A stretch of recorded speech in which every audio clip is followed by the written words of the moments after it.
which strategy actually wins. For both in Perth or Brisbane, they achieve best of both worlds. Good cash flow, good growth. But 10 years ago, it was a different strategy works. 5 years ago, different strategy worked. Positive cash flow or negative gearing. Which strategy actually wins in Australia? In this video, I'm going to cover pro and cons of both strategy and why investor needs to be flexible. If you are a successful investor, if you want to become a successful investor, last thing you want is having a fixed mindset. See, I see many people talking on the video saying, only buy positive gear property, or some people say, oh, you can only achieve growth if it's a property is negatively geared. This is not right. Both of them are incorrect. For example, in last 3 to 4 years, or maybe 5 years, whoever bought in Perth or Brisbane, they achieve best of both worlds. Good cash flow, good growth.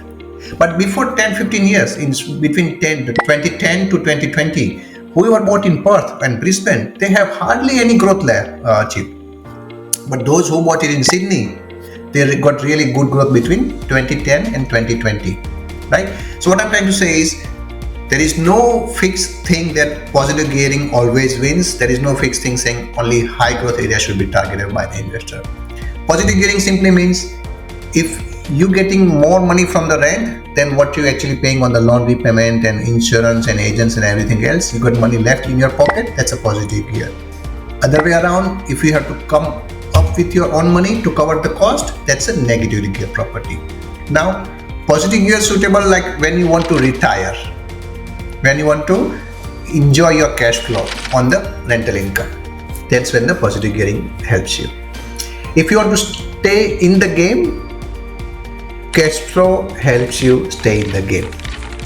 And capital growth gets you out of the game, into the financial freedom, obviously. So you need best of both worlds. Negative gearing is like if someone is already on a very, very high tax bracket, 45% tax bracket, they got so much cash flow coming in, they can afford the negative gearing and they can also get little benefit from the tax. But they want to buy in an area where they can get really good equity from 6 to 12 months time. They can target negative gearing, that is okay. So as an investor, ideally you want to target mix. Depending on the market. If you were to invest 5 years ago, you can simply target positive gear property in Perth and Brisbane.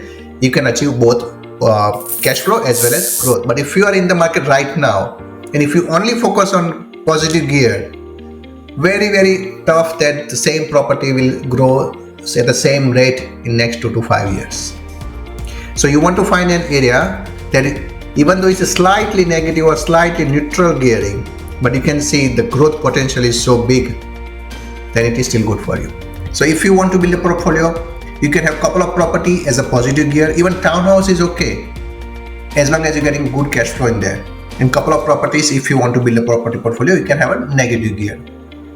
What it will do is, for example, Sydney and Melbourne, we know it's not a positive gear markets, but we also know in the long run, you have more chances of higher growth in Sydney and Melbourne, right? Because of the demand and because of the job and everything else. So when you want to come out of the game into the financial freedom, you can simply sell a couple of properties that has grown significantly, take the money out and pay down the positive gear property. And that way you can be faster in paying off your loans. So it's a mix of positive gear as well as negative gear. There is no hard and concrete rule that positive gearing always wins or negative gearing is the only way to build fastest equity in property market. I say it's a timing.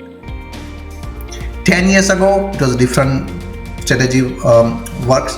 5 years ago, different strategy worked. Now it's a different strategy work. So if you need any help, because everybody is different, everyone's situation is different. If you want to make sure you get into the right strategy when you buy the property, we help Australians every single day based on the data and strategy to buy the right property at the right time. If you need any help, please feel free to reach out. This is Priyank Patel. Thank you so much for watching this video. See you next time.